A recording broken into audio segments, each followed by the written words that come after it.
Good morning, members, and welcome to the second day of the 68th Wyoming Legislature budget session. Come on in, let's get settled down. Chief Clerk, please call the roll. Good morning. This is roll call for the second day, February 10th, 2026. Alamand. Andrew. Angelos. Banks. Bear. Brady. Bratton. Brown Gary. Brown Landon. Byron. Byron.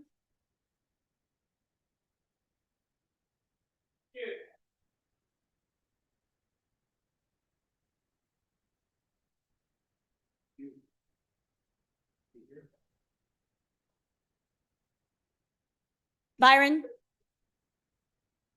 Campbell Elisa. Campbell Kevin. Chestick. Clouston. Connolly. Davis. Erickson. Filer. Hornstrom. Geringer. Guggenmoss. Harrelson. Harshman. Harshman. Heiner. Heft. Jarvis. Johnson. Kelly. Kelly. Knapp. Larson Lloyd. Larson JT. Lawley. Lean. Locke. Lucas. McCann. Nicholas. Ottman. Pendergraft. Posey. Provenza. Reagans. Rodriguez Williams. Schmid. Sherwood. Singh. Smith. Storer. Strock. Stivar. Tarver. Thayer. Washut. Wasserberger. Webb. Weber. Wharf. Williams. Winter. Wiley. Yin. Nyman. Speaker Nyman. Harshman. Kelly. Andrew.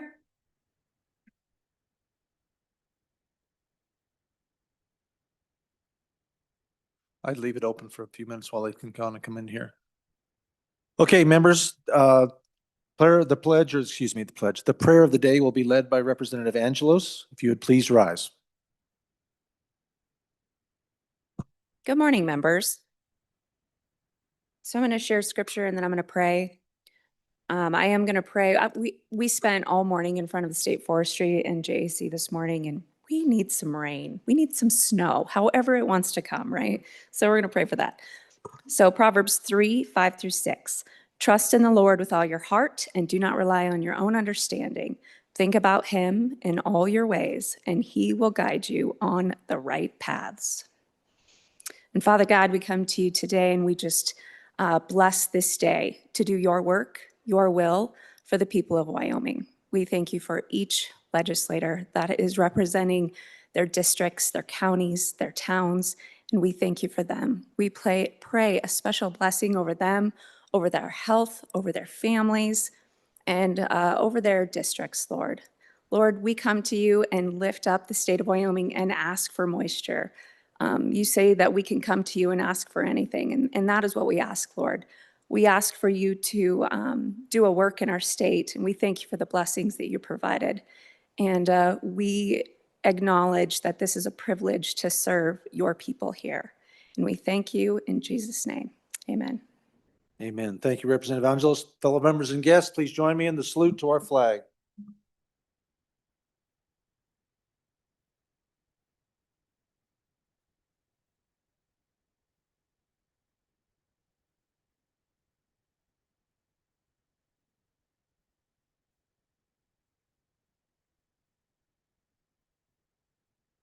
Members, I appreciate that. We normally do a bunch of handshaking and stuff like that. You guys probably got most of that out of your system this morning. We have got a massive amount of work here we got to get into. So if you would indulge me, let us begin. So let's get into this thing. We have a Journal Committee report.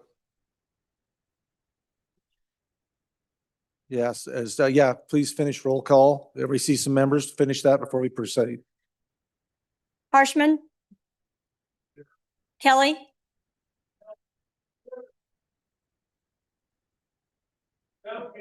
Yes. 62 present. Thank you, Chief Clerk. Okay, Journal Committee report.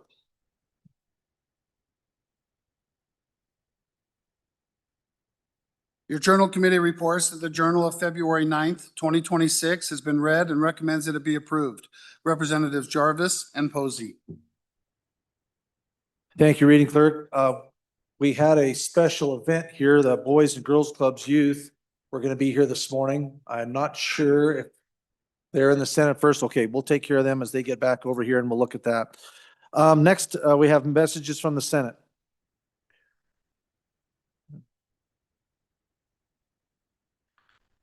No messages from the Senate? No messages from the Senate. Okay, next, ladies and gentlemen, we're going to be looking at some rules in your packets, or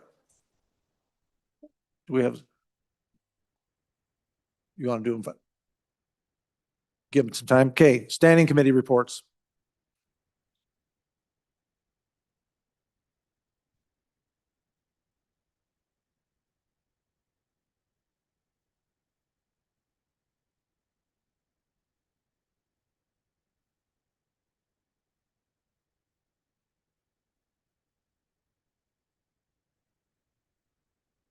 Reading Clerk.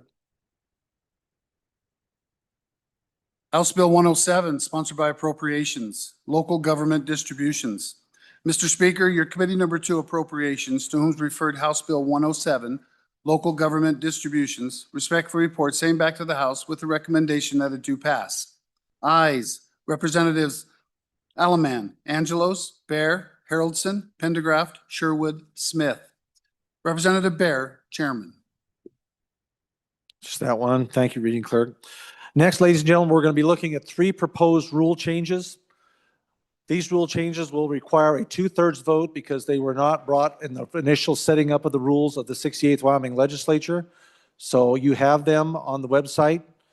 Be able to look at those. They were posted last night, so you should be able to have the opportunity to look them over and maybe come to some conclusions on what you're wanting to do with these. We are at that order of business of amending House rules. Representative Wharf, you're first up, sir.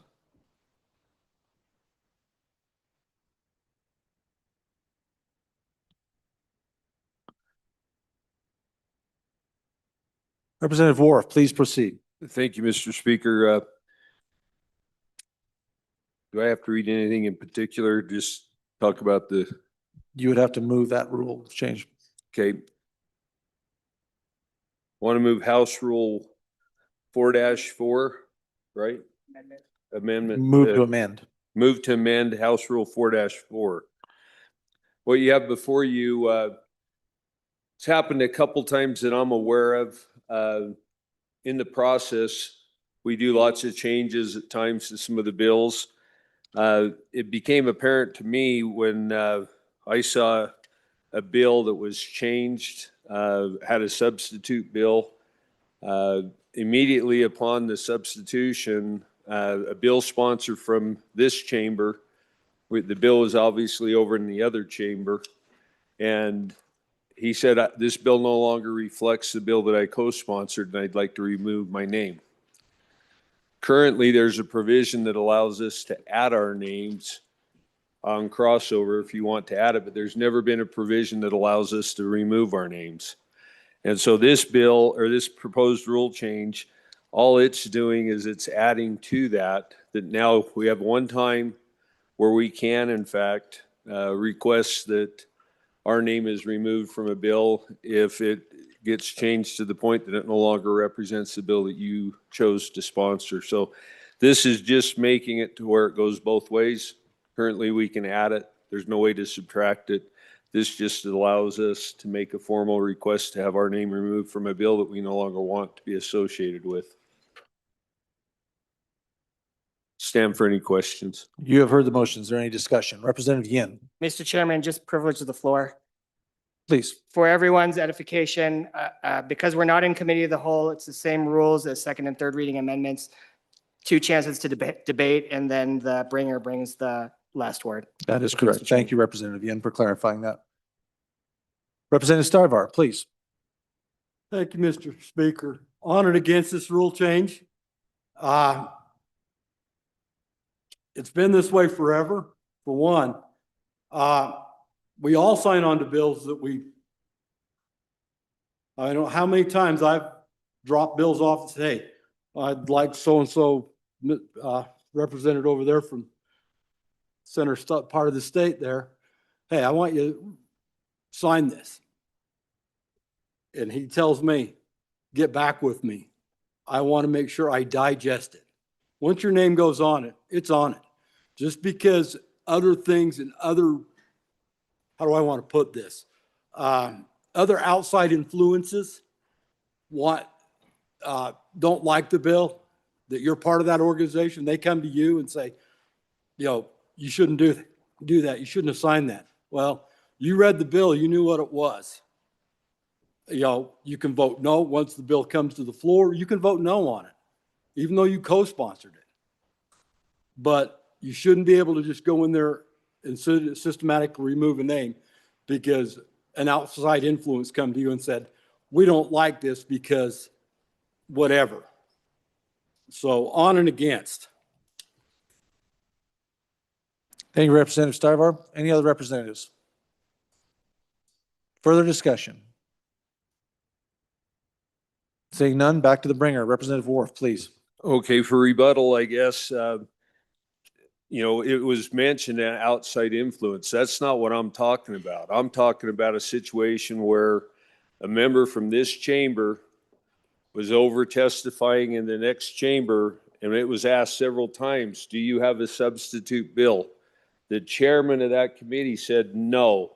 They said that several times. Once the testimony was closed, the chairman of that committee brought forward a substitute bill that changed that bill to the point that the representative, who happened to be my representative at that time, stood up and said, this bill no longer reflects the bill that I signed. I don't want my name on it.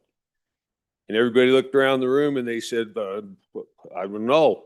And it came back. LSO came back and said, there's no rule that allows for that. That's what this rule does.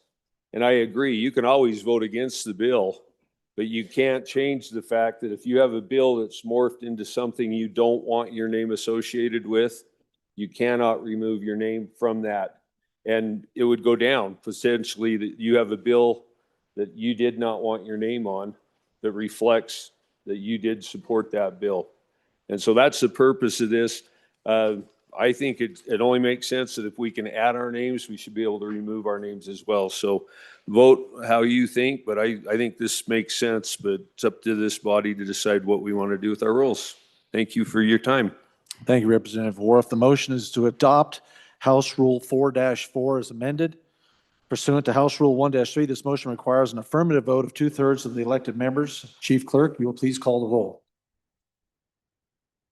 Allemand, Andrew, Angelos, Banks, Bear, Brady, Bratton, Brown Gary, Brown Landon, Byron, Campbell Elisa, Campbell Kevin, repeat, Chestick, Plouston, Connolly, Davis, Erickson, Byler, Bornstrom, Geringer, Guggenmoss, Haroldson, Harshman, Heiner, Heft, Jarvis, Johnson, Kelly, Knapp, Larson Lloyd, Larson JT, Lawley, Lean, Locke,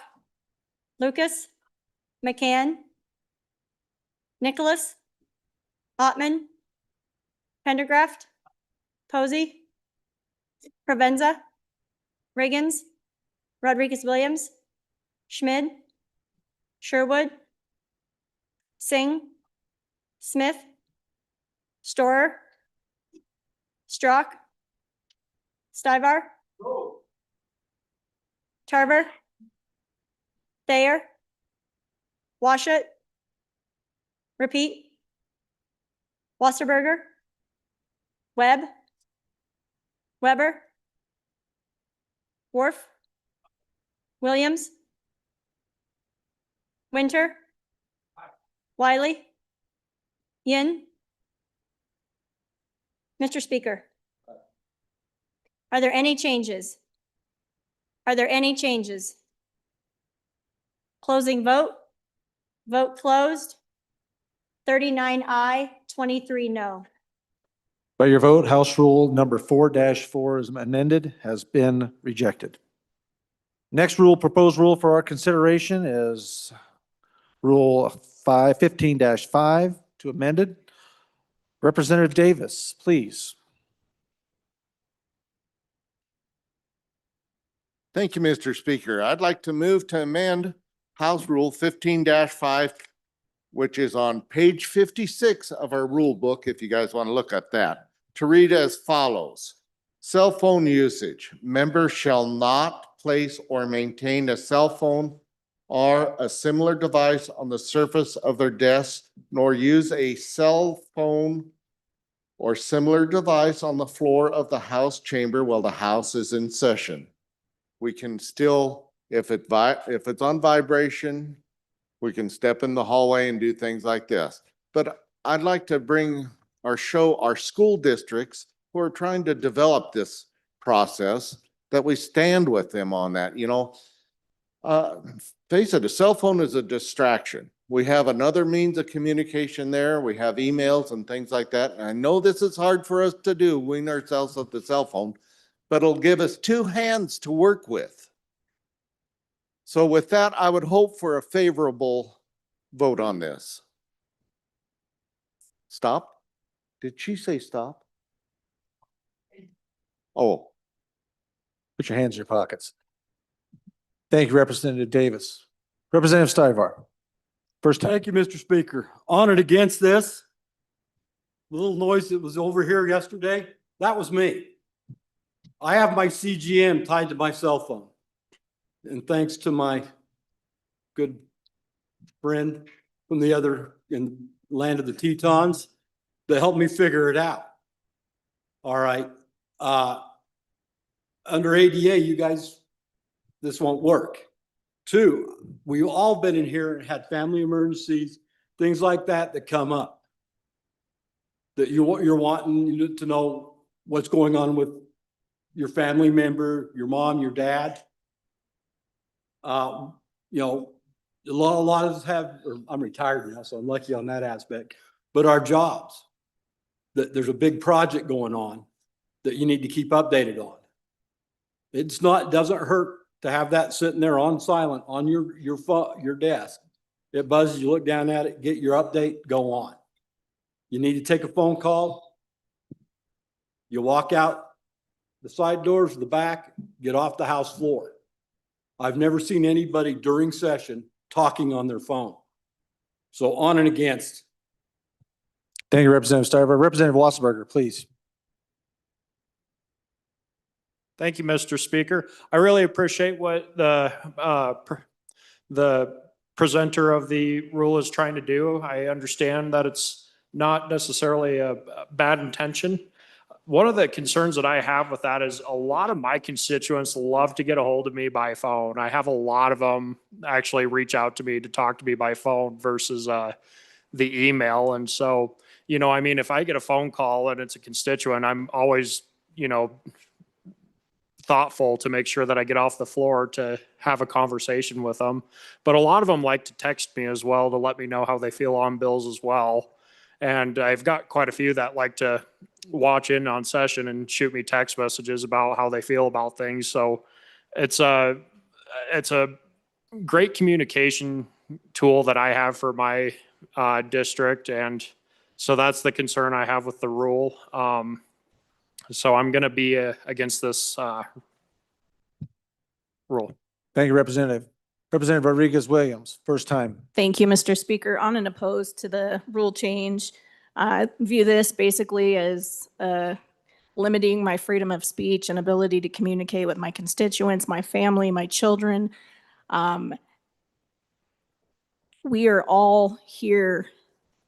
We're a citizen legislature. We have business back home that we need to deal with. And we already have rules for decorum in place.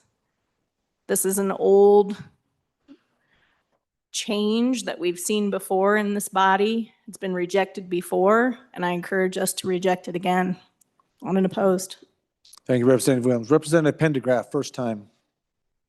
Thank you, Mr. Speaker. On and against, I've received 3 text messages just in the last 15 minutes from constituents, not from some boogeyman in DC. The argument brought up by the bringer is self-defeating. He says you have another device. That other device you can receive messages on. Is that not a distraction? What difference does it make what machine the distraction appears on? Thank you, Representative. Representative Singh, for your first time. Thank you, Mr. Speaker, and respectfully, I'd ask for a no vote on this rule change. I mean, the fact of the matter is that you can receive a text message on your computer. It's your regular computer. And I communicate regularly with my constituents over the phone, which we have made provided to the public. And so the reason we provide that to the public is so that they can communicate with us. And that's a tool for the people. And so I understand the sentiment, and I just ask for a no vote on this rule change. Thank you, Representative Singh. Representative Weber, for your first time. Thank you, Mr. Speaker. I'm also opposed to this change for the simple reason that we do receive messages from our constituents, sometimes county commissioners, sometimes city councilmen, and we need to be able to have access to that information immediately. So I am opposed to this. Thank you. Thank you, Representative Weber. Any others for their first time? Representative Harshman, for your first time. Thank you, Mr. Speaker. Briefly, just on and in support of this rule change, many bodies across the country have similar rules. I think his point about our support and leading by example with our school children, we know that now all of us, we're spending about 8 hours a day. We're picking it up 50 times a day. And you know, that's a third of your life. And the communication piece, I understand, but you can easily put that onto your computer if we want to do that. And the computers are a whole nother issue, particularly on third reading. But I think I'm the only member here served pre-computers on this floor, and we used to actually read the paper bills and really have those debates. And I think it is a distraction. I get the communication piece, and I respect that, but there's a distraction to it. And I think it's good for us to think about it and talk about it. And I appreciate the bringer of the rule change. Thank you, Mr. Speaker. Thank you, Representative. Representative Washut, first time. Thank you, Mr. Speaker. Members, this body predates electronic devices, and for most of our state's history, we're going to turn 136. Most of our state's history, our citizen legislature was not at the instant access of all of our constituents back home, of our families, of our friends, of our business partners, and so forth. And somehow we managed to get along just fine. And so it seems to me that the arguments about instant access of a communication device during the session is much the same as the argument that we're hearing from school children as we tell them you can't have your cell phone at school. All right, we want the kids to focus. It's going to be hard, right? We all use our phones a lot, but I think this is appropriate. I really do, that we should be more focused on the debate, more focused on what's going on the floor, rather than constantly attending to our devices for things that may not be related to the session at all. And we can always step out and check our messages periodically and follow up with those communications off the floor. I'm in favor of this amendment. Thank you, Representative. Representative Lawley, for your first time. Thank you, Mr. Speaker. On and against the rule. I think appreciate the bringer and his intent But when you get into an analogy about bills about school children and devices in school, we are not school children. We are more like the teachers in those bills who are allowed to keep their phone. And they are, because they have a need for them, for safety, for communication with other staff members. I often use my phone, not so much for texts. I do sometimes get texts, but really I'm looking up one bill on I have one bill up on my screen, and then something comes up about the next bill and I start trying to find that. So I use it in a little bit different way sometimes. I'm a little old fashioned and not super techie. I still need help by that representative from Teton County to help get my new phone connected to these printers. But I do use it. But I do think that analogy is a little bit off for us because we are more like teachers. We are leaders. And we need to communicate with those that we represent. And that could take many forms. Sometimes it is responding to an email, not a text, but that is urgent. And I would prefer to do it on my phone because it's a lot faster, especially when I have other bills up that I'm looking at. And I can continue working in both ways. The older I get, the harder that multitasking is, but I still am no on the bill. Thank you. Thank you, Representative Lawley. Representative Ottman, for your first time. Thank you, Mr. Speaker. I am against this as well. Number one, we haven't had any problems, and we went all through it the last 5 years as things have been growing. These are a form of communication and another tool to use.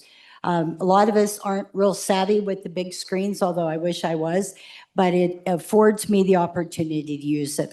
I just don't see that we as legislators for the state of Wyoming need to be cut loose. Also, sometimes you're getting 2 and 3 texts or 2 or 3 messages from different people about a bill, like the ones that we had yesterday. And if you can't be off the floor, you can't be in the hallway, you have to be here. And also those conversations always take a lot longer than a quick text. So I would just say, I just don't see the need for it. Thank you. Thank you, Representative. Representative Knapp, for your first time, sir. Mr. Speaker, thank you. I'm on and against this measure. There would be so many exceptions to this. I'm a type 1 diabetic.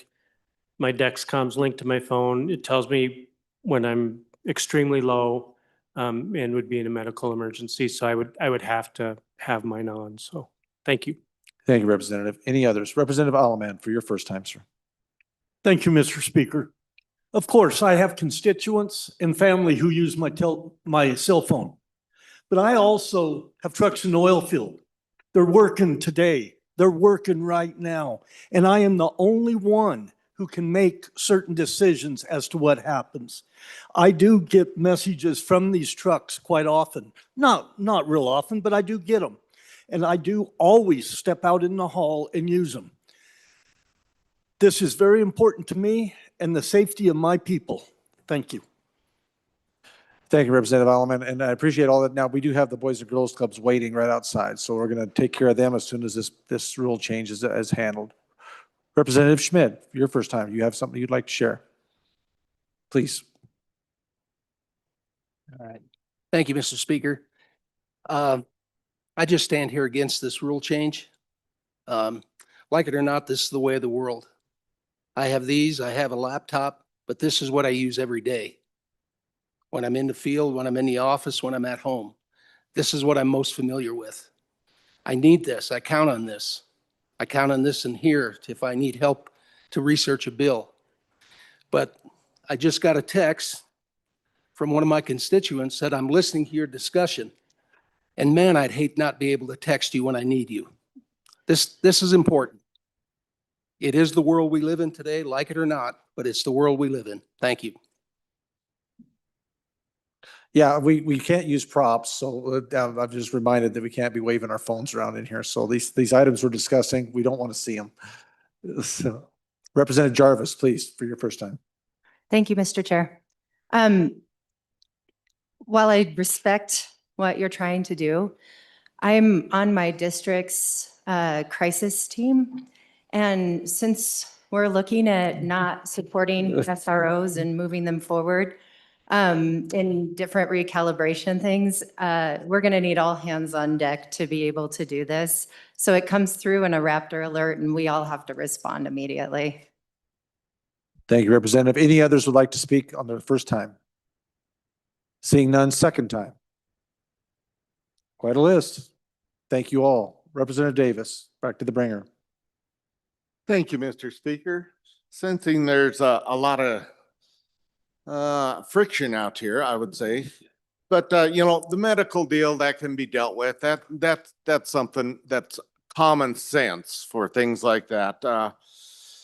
When we step into the hallway and our vibrations and stuff like that, we can take our messages and do what we need to do there. You know, as a former employer of many people, the cell phone took away the operating of my group of people. I mean, they were all the time they'd spend on their cell phone instead of doing the task at hand. So that's why I like to see the things parked in the locker when we're working. There are uses for the cell phone. It's a tool. And I don't disagree with many of you guys out here saying, but the last thing I would like to point out here is in the last times I've been in session here, it seems the good speaker and the clerk operate a full day without cell phone use in their hand. So I think it could be done. It's just, are we willing to do something like this? So with that, I would ask for an aye vote on this. Let's put it as a pilot project, see if it works. Thank you. Thank you, Representative Davis. Okay, the motion to adopt the House rule pursuant to House Rule 1-3. This motion requires an affirmative vote of 2/3 of the elected members. Chief Clerk, please call the roll. Allemand, Andrew, Close, Banks, Bear, Brady, Bratton, Brown Gary, Brown Landon, Byron, Campbell Elisa, Campbell Lisa, Campbell Kevin, Chestick, Plouston, Connolly, Davis, Erickson, Erickson, Erickson, Byler, Hornstrom, Geringer, Guggenmoss, Haroldson, Harshman, Heiner, Heft, Jarvis, Johnson, Kelly, Knapp, Larson Lloyd, Larson JT, Lawley, Lean, Locke, Lucas, McCann, Nicholas, Ottman, Pendergraft, Posey, Provenza, Riggins, Rodriguez Williams, Schmid, Sherwood, Singh, Smith, Storer, Strock, Stivar, Tarver, Thayer, Washut, Wasserberger, Webb,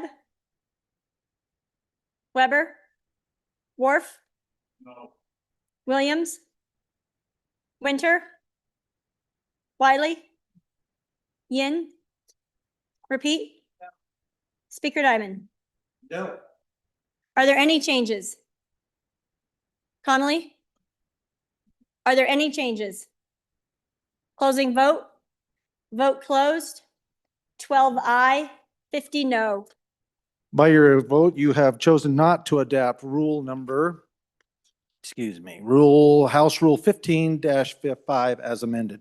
Okay, ladies and gentlemen, before we move on to our next, we are going to go to our special speakers or our special floor presentation here this morning. This morning, we are honored to welcome some very special guests from the Boys and Girls Club Chamber. First, we will have Dustin Allport from the Boys and Girls Clubs of Central Wyoming, who has recently been elected as the president of the Area Council for the Wyoming Boys and Girls Clubs. We are also joined by Jan Cundy, the National Area Council representative for Wyoming and Montana with the Boys and Girls Clubs of America. And accompanying her are the 3 outstanding Youth of the Year candidates. Yes, please rise. Let's recognize these young people. Fellow representatives, let them know you appreciate them.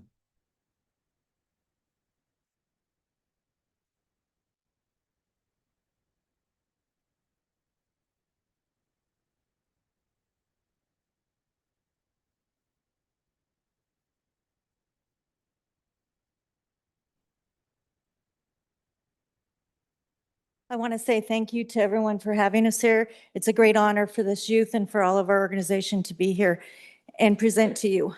I'm a fortunate person who gets to work with a lot of these young kids all across the state of Wyoming.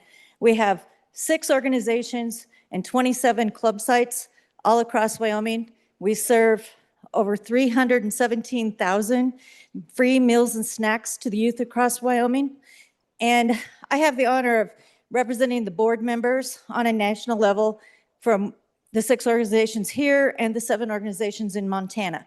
And if you'll notice up around the rotunda, we have volunteers, board members, parents, and especially the staff. We have national staff and statewide staff that are help here, and they make a difference in these kids' lives every day. And as you can see on the shirts, Wyoming needs club kids, and club kids need you. And I think that you're going to hear some stories in these kids. I'm very proud of all of them.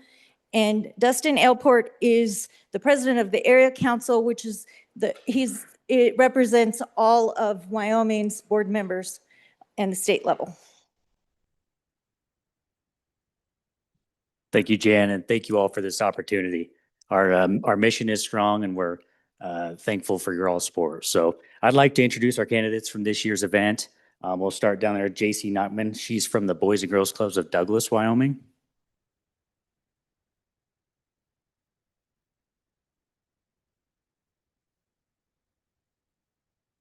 We have Derek Ketchum. He's from the Boys and Girls Clubs of Central, Wyoming.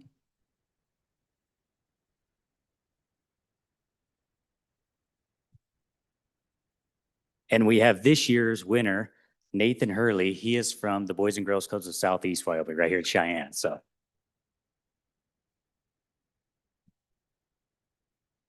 I'll now turn the mic over to Nathan. Hello, my name is Nathan Hurley. I'm a 16-year-old sophomore currently attending Central High School and was nominated to represent the Boys and Girls Club of Southeast Wyoming. If you asked me 2 years ago where I thought I'd be, it would have never crossed my mind that I could be up here on this stage, competing against all these other amazing people and telling my story to all of you.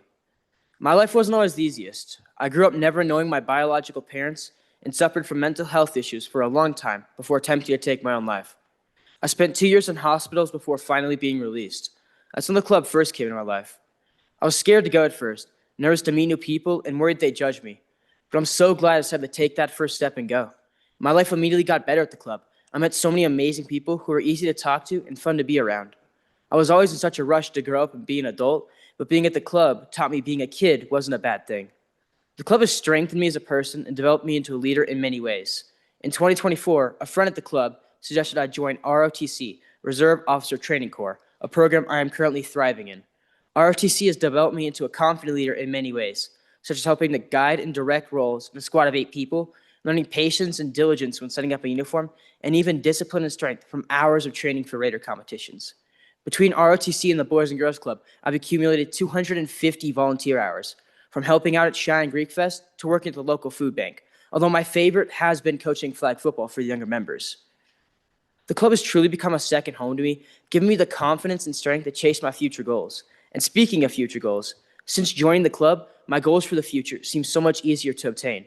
For a career, I plan to study at UW to become a surgical technician before eventually becoming a surgeon. I've been asked by quite a few people why I want to pursue that path, and the truth is, losing people you care about is the hardest thing. I know because I recently lost 2 siblings, so if I can save others, I will. And I don't plan on being done with the club even after I graduate. I hope to come in and talk to others about mental health. These aren't easy to talk about, and I want to change that. Okay, with all the serious stuff out of the way, there are a few more things I hope to do in my future.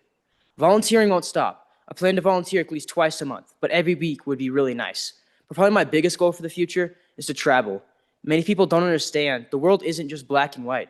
Learning new cultures helps you understand how other people see the world, and I want to see the world from all angles. I'm sure my future has many twists and turns ahead, but I'm excited to experience it all. And the club has given me the confidence to know I can do that. I've changed so much since joining, from being a shy kid who felt out of place to a young man who knows he has a bright future and people to stand beside him while he chases it. Thank you to the Boys and Girls Club for giving me a chance to come up here and speak with all you. I feel truly honored to call myself a Youth of the Year candidate. And thank you all for listening to my story.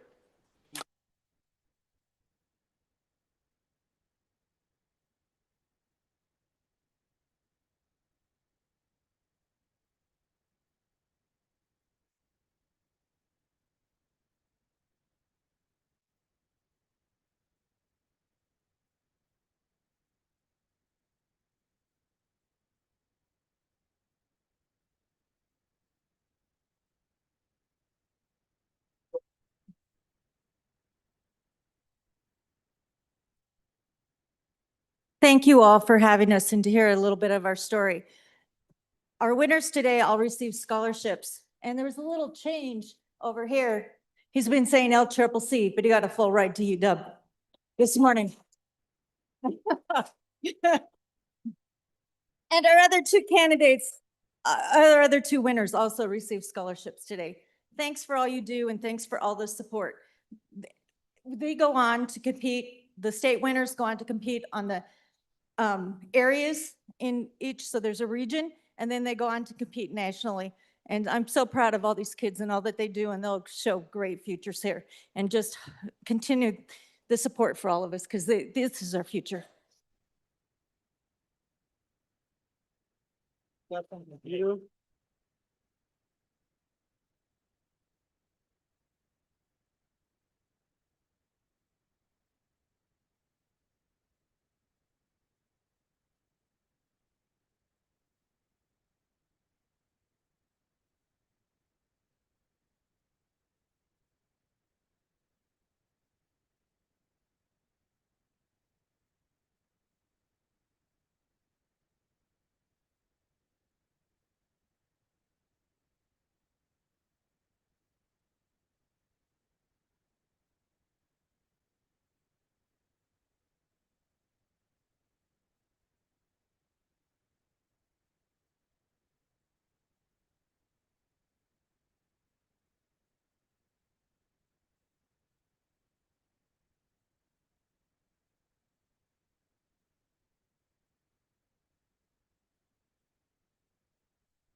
Thank you, members, and thank you, Boys and Girls Club, for all the work that you do. Your efforts are incredible, and that's obviously shown in the young people and the impact that you're having on their lives, no question. Representative Lean. Thank you, Mr. Speaker. Privilege of the floor. Please. In addition to everything Ms. Cundy does with the Boys and Girls Club, I just want to take a moment and recognize her husband, Brad Cundy. They're constituents in House District 38, but he also serves on the Casper College Board of Trustees, and they're instrumental with the youth at all levels in our community, and I just want to give them a round of applause.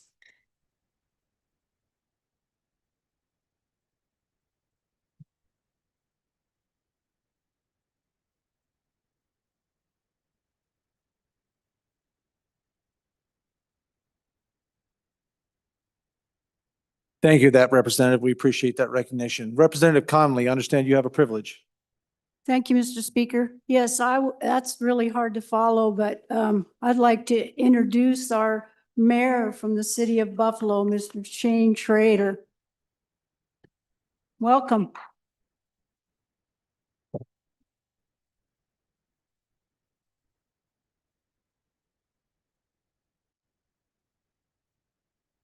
Thank you for being with us. Welcome to the House.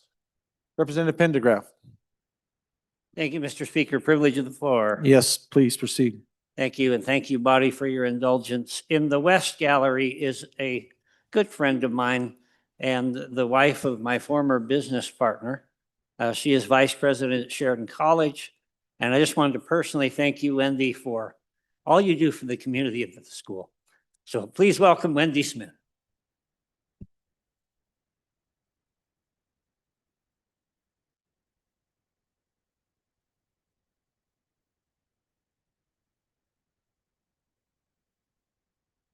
Representative Filer.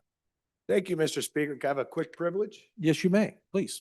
All right, members, I've gotten a text message. Thankfully, you can still receive one. Go ahead. But I guess, it started last year with these jokes that we do every morning. And shh. So, but no, there's a group of kids in different schools that actually tune in every day while we're in session to hear these jokes. So I got a text message. You are kidding, right? I know. One of those might be my kids. I don't know. But so what I'm going to do is I think we should tell 2 dad jokes because we got to make up for yesterday. Something about a governor or somebody in our way with that one. But anyway, so Mr. Speaker, if it'd be okay that I would do 2 dad jokes today. Is that all right with the body? Yeah, okay. Yep, go ahead. Yeah, with a little mix there to begin with, Representative Filer, but anyway, go ahead. Well, I think that was a yes. All right. All right, body. How does Darth Vader like his toast? Shh. No one knows. You got it right, though. On the dark side. All right. That was good. I heard Tom over there. I think Tom yelled there. There you are. Okay. All right. This one came from a chairman of appropriations, came through another lobbyist. I guess they all listen to this every day too. But why didn't the shrimp share his treasure? Oh, you can't get that one, huh? Okay. He's a little shellfish. All right. That's a great joke. You're great. Come on. Thank you. Thank you, Representative Filer. Okay, looks like we've got a couple more privileges. Then let's get back to rules, ladies and gentlemen. Representative Ottman, please, and then Riggins. Privilege of the floor, Mr. Speaker. Please proceed. Okay, I think it's the North Gallery. Am I right? West, East, North? In the North Gallery, one of our past representatives and a very precious one indeed, Jeanette Ward.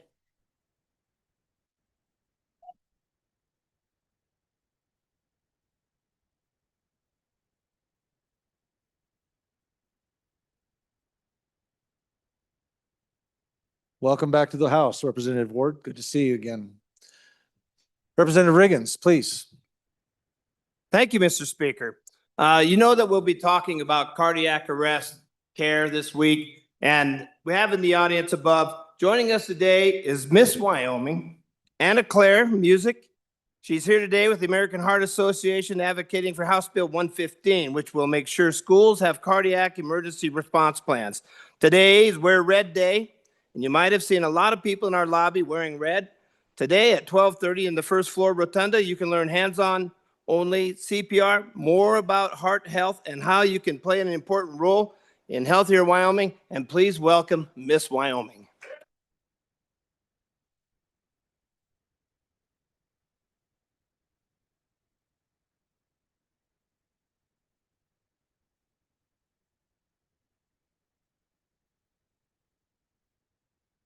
Welcome to the House. Thank you, Miss Wyoming, for being here and your advocacy for this very important issue. We are very, very interested in making sure hearts keep beating in Wyoming. So thank you for your work on that. Okay, Representative Harolds. Thank you, Mr. Speaker. Privilege of the floor. Please. So it's always fun when we get people in the people's house. And a big part of what we do is what happens directly above us with the great people of the state of Wyoming. And I get the privilege of introducing one of my constituents. Up in the South Gallery, we have Jill Kaufman. Jill has been just a voice across the state talking about election integrity and just the importance of free and fair elections. And she's come today to join us and watch the people's work. So Jill, welcome.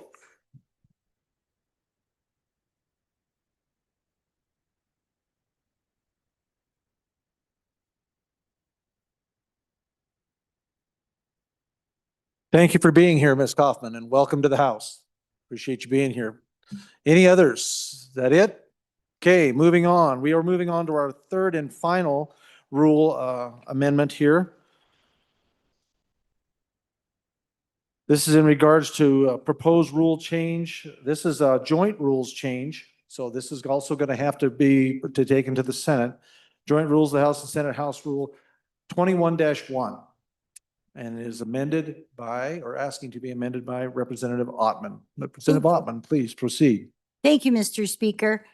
I am here. You'll need to move your amendment. Okay.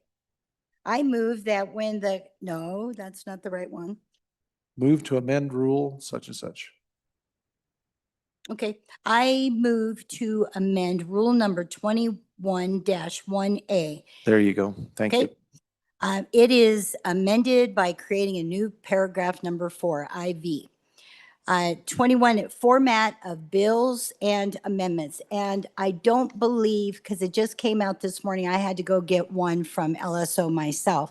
So listen close. And I think it's on there now, but I don't know where. So, format of bills and amendments. In the preparation of each bill, and this is just a paragraph before, okay? In the preparation of each bill, amending any chapter, article, section, subsection, or other portion of an existing Wyoming statute or adding to such statutes, the following provision shall govern, okay? Number 4. Statement of purpose. Beginning in the 2027 general session, at the conclusion of each proposed bill or proposed resolution, there shall be a statement of the purpose of the bill or resolution in not more than 150 words, to be printed under the caption Statement of Purpose. The statement of purpose shall not be a part of the bill or resolution for consideration and enactment into the law. And I would just give a moment of explanation. The reason being is that, especially as a new legislator, but coming up through, sometimes the description of the bill in the very beginning of it is so filled with legal language that it's hard to see what the purpose is. We can see what it's supposed to do, but what is the purpose of it? And then also, I believe as legislators, as we go down through there and we're thinking of amendments, what was the purpose? What was the original purpose of this bill supposed to be, so that we don't change it and that the discussion could be a lot more fruitful. So anyway, I would ask for your positive on that. But I just thought it's worth discussion, because so many times there's so many statutes that are referenced in a bill and so many things that can change, that it would just, at least for me, be very nice to have a statement of purpose. And once again, it doesn't go in the bill. It's just with the bill when it's filed. Okay, thank you. Thank you, Representative. Representative Yin, first time. Mr. Speaker, thank you. So I am going to speak on the bill, but just for members who don't know where to find it, it's under session information. And so normally session information is the legislation tab that shows all the bills. There's a rules and legislative procedures tab. That tab has the proposed joint rule JR 001.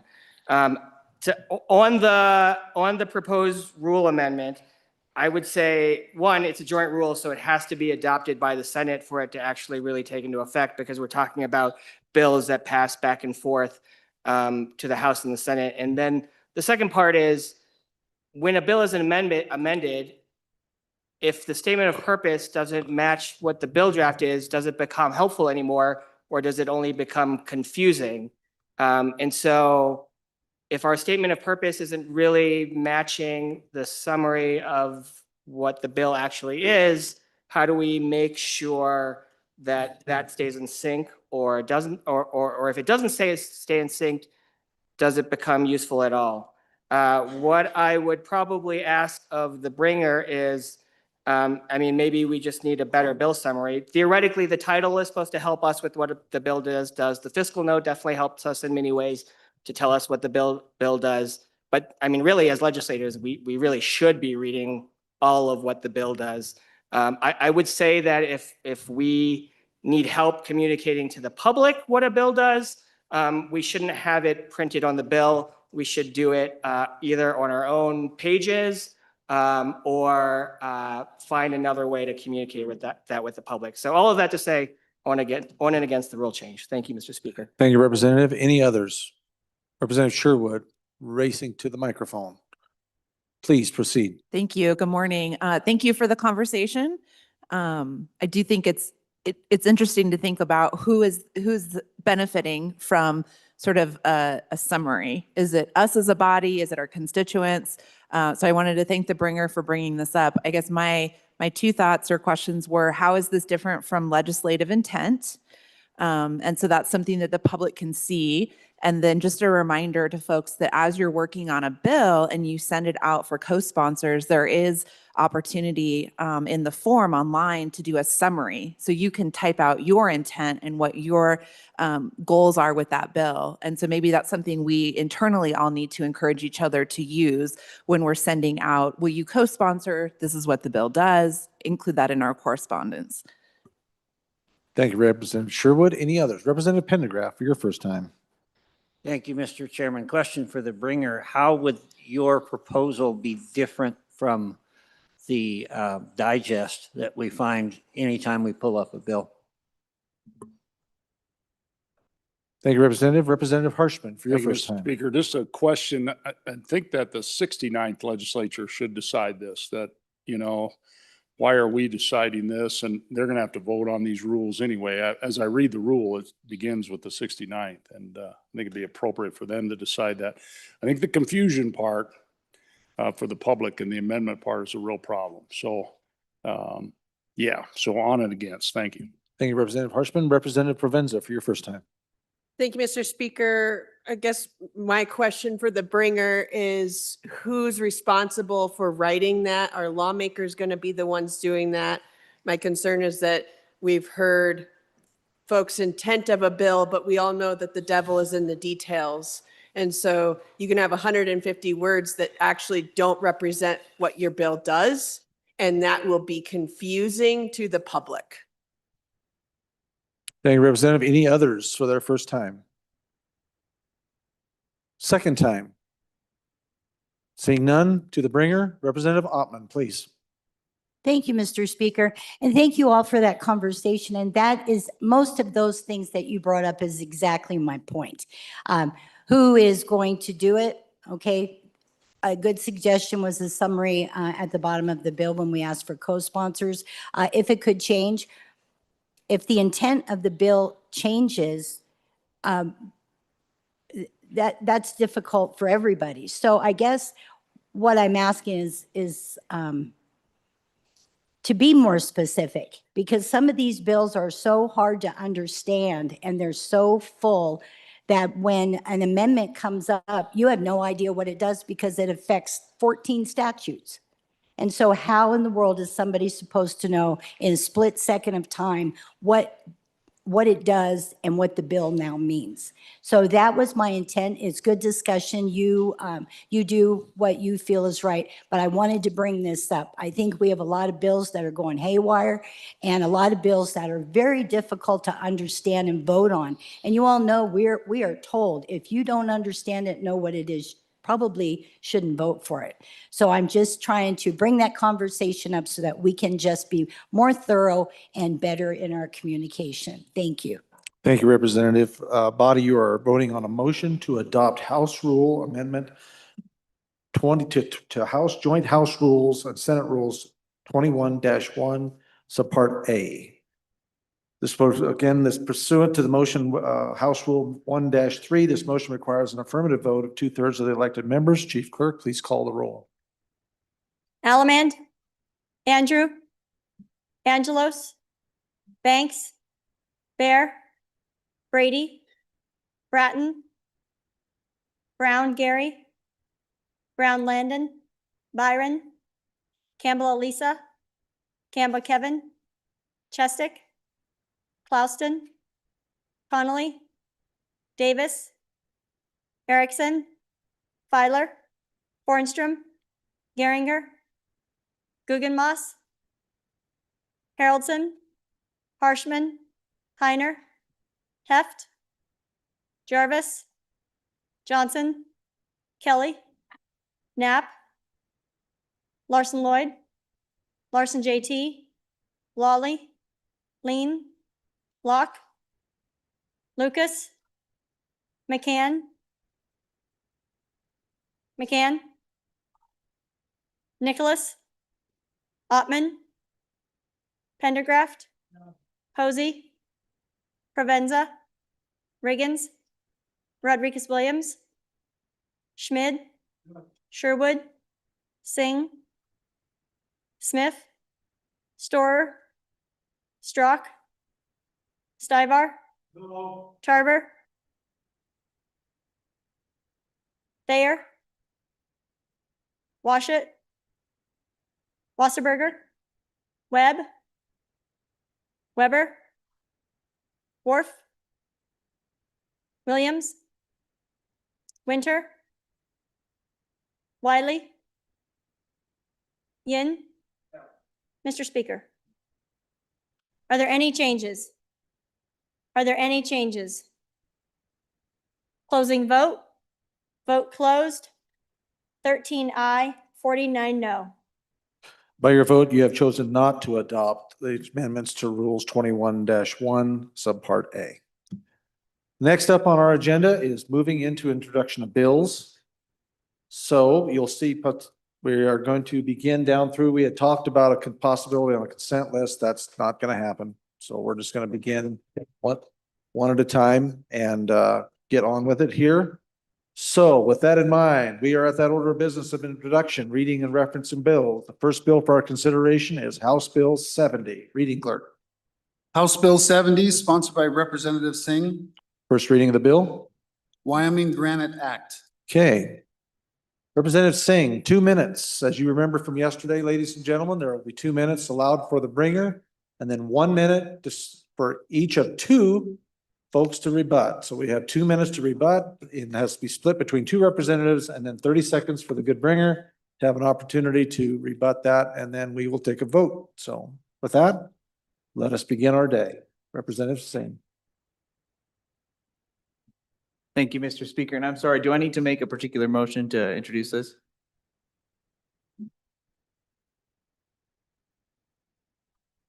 Top right. Mr. Speaker, I move House Bill 70 and I ask for your favorable consideration for introduction. Please proceed. Thank you, Mr. Speaker. House Bill 70 is it's a first of its kind bill, folks. And I understand that there may be some nuances here that we need to sort through, but at the end of the day, this is about protecting the First Amendment. Right now, a concern that we've seen, not just on a partisan basis, but the concern is that foreign governments are able to influence the way that we're able to conduct our free speech on the internet by imposing upon them restrictions to what can and cannot be said. And so this bill provides a way to fight back against what is effectively international tyranny. And it seems like why would you bring this issue up? Well, ultimately, folks, if we are not able to freely express ourselves in defense of our political beliefs or whatever it may be, if we are limited by foreign countries as to how the internet works, if we accept their terms and conditions for how the internet works, then we are surrendering our First Amendment. And so, folks, I would appreciate your approval to bring this as an introductory topic, that we're able to talk and lead the way when it comes to how the United States deals with the First Amendment, particularly on the internet. This is a new frontier, and this is an opportunity for us to lead the charge. And so if you believe in the ability to freely express yourself, to freely talk about how government works and to criticize your own government, I don't believe this is a left or right issue. This is an everybody issue. And so I please ask for your approval in bringing this to introduction. Thank you. Thank you, Representative Singh. Any in opposition? 1 minute. Seeing none, Representative Yang. Singh, would you like 30 more seconds to explain yourself, or are you good? Thank you, Mr. Speaker, and that was an honor to be called that, so I don't consider that otherwise. But all I can say, folks, is that this is an issue that is worthy of our introduction for a budget session. If we care about freedom of speech, if we care about how the United States stands on its own principles on the internet, then we ought to take this opportunity to lead the charge. I believe we have an opportunity here to propose a Wyoming solution to an international problem. And this is our chance to lead the way. And so if you'd like to support me in that, I appreciate your yes vote. Thank you, Representative. Chief Clerk, if you'll please call the roll. You are voting on House Bill 70, the Wyoming Granite Act. Chief Clerk. Allemand? Allemand? Andrew? Angelos? Banks? Bear?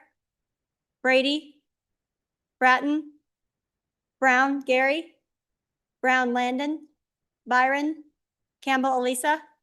Campbell, Kevin? Chestick? Clauston? Connolly? Davis? Erickson? Filer? Bornstrom? Geringer? Guggenmoss? Haroldson? Harshman? Heiner? Heft? Jarvis? Johnson? Kelly? Knapp? Larson Lloyd? Larson JT? Lawley? Lean? Locke? Lucas? McCann? Nicholas? Ottman? Pendergraft? Posey? Provenza? Riggins? Rodriguez Williams? Schmid? Sherwood? Singh? Smith? Storer? Strock? Stivar? Tarver? Thayer? Washut? Wasserberger? Webb? Weber? Worf? Williams? Winter? Wiley? Yin? Mr. Speaker, Aye. are there any changes? Allemand, excused to aye. Further changes? Further changes. Closing vote? Vote closed. 57 aye, 5 no. By your vote, having received the affirmative vote of 2/3 of the elected members, House Bill number 70 has been introduced and is assigned to Committee number 1, Judiciary. Next bill for our consideration is House Bill 94. Reading clerk. House Bill 94, sponsored by Representative Smith. First reading of the bill. Election Purity and Hand Count Act. Okay, Representative Smith, 2 minutes, please. All right, Mr. Speaker, I move House Bill 94 and ask for your favorable consideration. Please proceed. This simple little bill just eliminates machines and brings communities together and builds trust back in our election system. Nationwide, there are issues. You may hear, well, it's not happening here, but this would verify that it's not happening here with the foreign interferences and all those kinds of things. This bill is a grassroots movement. There's a lot of citizens across the state that have actually worked together and had input on this. This bill kind of came forward last session, and the committee spent over 3 days working on this particular bill. And this bill does address a lot of the concerns that the different clerks had and things like that. Not everything, but a lot of compromises. And I think vote aye. Thank you, Representative Smith. Does anyone want to speak in opposition? Seeing none, Representative Smith, would you like another bite at the apple, or are we good? Chief Clerk, please call the roll. You are voting on House Bill number 94, Election Purity and Hand Count Act. Allemand? Aye. Andrew? Angelos? Banks? Bear? Brady? Bratton? Brown, Gary? Brown, Landon? Byron? Campbell, Elisa? Campbell, Kevin?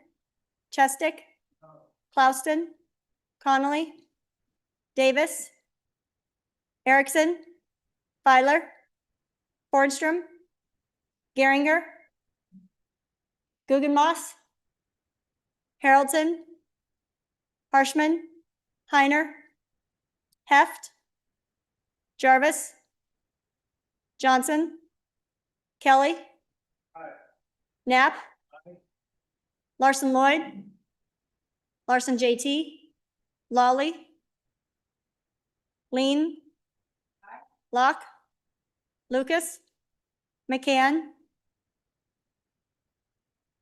Nicholas, Ottman, Pendergraft, Posey,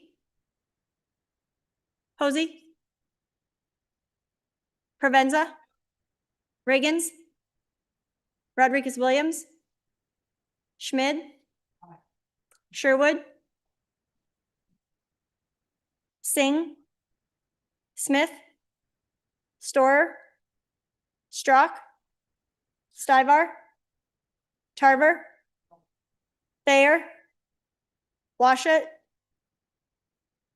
Wasserberger, Webb, Weber, Worf, Williams, Winter, Wiley, Yin. Mr. Speaker, Aye. are there any changes? Are there any changes? Closing vote. Vote closed. 32 aye, 30 no. Having failed to receive an affirmative vote of 2/3 of the elected members, House Bill number 94 has failed introduction. The next bill for consideration is House Bill number 28, Sexual Exploitation of Children Amendments. Representative Strock, 2 minutes. Or no, excuse me. Representative Strock, hold your guns. First, Chief Reading Clerk, go ahead. House Bill 28, sponsored by Representative Strock. First reading of the bill. Sexual Exploitation of Children Amendments. Now, Representative Strock, please proceed. Thank you, Mr. Speaker. I move HB 28, and this is a short bill, which I actually had last year. And it seeks to define more clearly the crime of sexual exploitation of children by amending the definition of the term explicit sexual conduct. The definition of the term currently includes the lascivious expedition of the genitals and public area of any individual. My bill would amend this by including the chest or breast of a female. And I was tipped off on the need for this bill by members of my community. An individual who possessed many, many graphic images of young children were able to have his sentence reduced because a number of the photos depicted the bare chests of young girls, and because of the law did not contain my proposed language. These many photos, which did exploit children, did not count against him. To be clear, the definition would not criminalize breastfeeding photos or bath time photos of babies shared by loved ones. The term lascivious means sexually suggested or lewd, and I think we all know how to interpret the term as it applies to the conversation we are having. Thank you, Representative. Any to speak in opposition? Any member, 1 minute. Seeing no members, Representative Strock, do you want another 30 seconds? You have it. Do you want to? I just would appreciate any a yes vote on this. And again, went through everything last year, and the Senate left the chambers early, and that's why it didn't get finished. So we've been through the whole process. Thank you. 30 seconds. Don't refer to the other. Yep. No, we can't be referring to the other body or what they did or did not do. So that's all right. We're living and learning here. Members, we are voting on House Bill 28, Sexual Exploitation of Children Amendments. Chief Clerk, please call the roll. Allemand, Andrew, Angelos, Banks, Bear, Brady, Bratton, Brown, Gary, Brown, Landon, Byron, Campbell, Elisa, Campbell, Kevin, Chestick, Clauston, Connolly, Davis,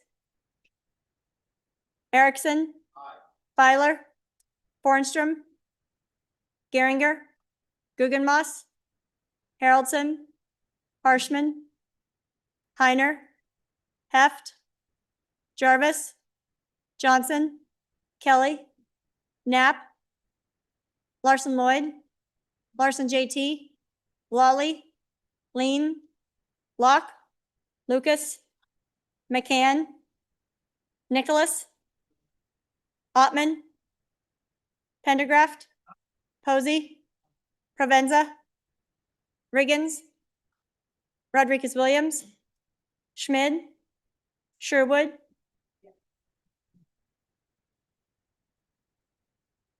Singh, Smith, Storer, Strock, Stivar, Tarver, Thayer, Washut, Wasserberger, Webb, Weber, Wharf, Williams, Winter, Wiley, Yin. Mr. Speaker, are there any changes? Are there any changes? Closing vote. Vote closed. 60 aye, 2 no. Having received the affirmative vote of 2/3 of the elected members, House Bill number 28 has been introduced and is assigned to Committee number 10, Labor. Next bill for our consideration is House Bill 108. Reading clerk. House Bill 108, sponsored by Representative Bratton. First reading of the bill. Department of Audit reports, website posting. Representative Bratton, please proceed. 2 minutes. Thank you, Mr. Speaker. I move House Bill 108 and ask for your favorable consideration. This audit bill is about fiscal transparency. Starting last March, I worked with the department that audits to implement a system to post financial reports online that state and local governments are already required by law to submit. Previously, these reports existed, but they were effectively invisible to the public unless someone knew what to ask for. Now these reports are posted in one centralized location on the department's website. As a result, some reporting inconsistencies have already been identified and addressed, and the public is beginning to use these reports as intended. This legislation codifies the transparency framework the department that audits has already built and implemented. There is zero fiscal impact and no new reporting requirements. It saves the department valuable human resource time having those reports available online. Codifying this process ensures that access to these financial reports will not change and this transparency remains available to taxpayers in the future. It's similar to my bill to codify public access to the state's checkbook online at wyopen.gov, which passed through here unanimously. And this bipartisan bill enhances transparency and promotes good governance. This bill is appropriate for the budget session because it directly relates to taxes, revenues, spending, and financial transparency. And I ask for your support to introduce this bill. Thank you, Representative Bratton. Anyone to speak in opposition to this proposed bill? Seeing none, 30 more seconds if you'd like. I would just ask for your support. Thank you. Thank you very much. Chief Clerk, you're voting on House Bill 108, Department of Audit Reports, website posting. Please call the roll. Allemand, Andrew, Angelos, Banks, Bear, Brady, Bratton, Brown, Gary, Brown, Landon, Byron, Campbell, Elisa, Campbell, Kevin, Chestick, Clouston, Connolly, Davis, Erickson, Filer, Bornstrom, Geringer, Guggenmoss, Haroldson, Harshman, Heiner, Heft, repeat, Jarvis, Johnson, Kelly, Knapp, Larson Lloyd, Larson JT, Lawley, Lean, Locke, Lucas, McCann, Nicholas, Ottman, Pendergraft, Posey, Provenza, Riggins, Rodriguez Williams, Schmid, Sherwood, Singh, Smith, Storer, Strock, Stivar, Tarver, Thayer, Washut, Wasserberger, Wasserberger, Webb, Weber, Wharf, Williams, Winter, Wiley, Yin. Mr. Speaker, Aye. are there any changes? Allemand? Are further changes? Closing vote. Vote closed. 61 aye, 1 no. Having received the affirmative vote of 2/3 of the elected members, House Bill number 108 has been introduced and is assigned to Committee number 1, Judiciary. Next bill for our consideration is House Joint Resolution number 3, Storage of Spent Nuclear Fuel and Waste Vote Required. Representative Alleman. Let's see, wait a minute, I keep jumping ahead. Reading clerk, please read the bill. House Resolution 3, sponsored by Representative Allemand. First reading of the bill. Storage of spent nuclear fuel and waste vote required. Representative Alleman, please. Thank you, Mr. Speaker. I move HJ03 and ask for your favorable consideration. This simple little bill is what our constituents have been yelling for all summer and this fall. It gives them a voice in the future, now and later. I have heard angry people from all across this state, from Bar None in Casper to Gillette, Rock Springs, Cody, and many more, telling me that their town councils and county commissions don't care about them and their future. They are only chasing a dollar that may or may not be there. These people have learned that they can make a difference. The grassroots have killed projects by attendance and loud voices, such as the Natrona County Gravel Pit, Radiant Nuclear, Pronghorn, Haystack, and others. All this bill does is what 75 to 80% of the people want: a chance to determine their future and the future of their children, their grandchildren, for many, many generations. On the storage of radioactive nuclear waste in Wyoming, their playgrounds, in their backyards. Thank you. Thank you, Representative Alleman. Representative Larson, for your first time, 1 minute. Or I guess first time, 1 minute. You get 1 minute. Thank you, Mr. Speaker. I stand in opposition to this. I think the best thing we can do is let this decision be made at the local level. That's closest to the people, and that's where the best decisions are made, is when we keep government closest to the people. So stand in opposition. Encourage you to vote no on this bill. Representative Larson. Thank you, Representative.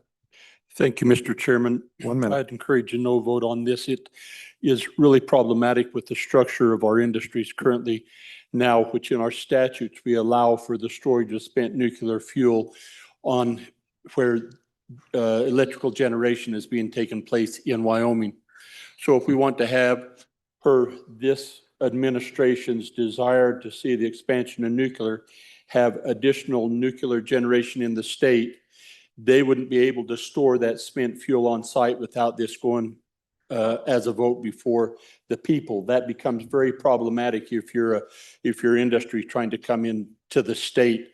We have policy and we have agencies, industrial siting, that review these applications, and they all have to meet the NRC requirements. Having each one of these come as a vote before the people is very problematic for the future and for the businesses of Wyoming. Thank you, Representative. Perfect timing. Representative Alleman, 30 seconds for rebuttal.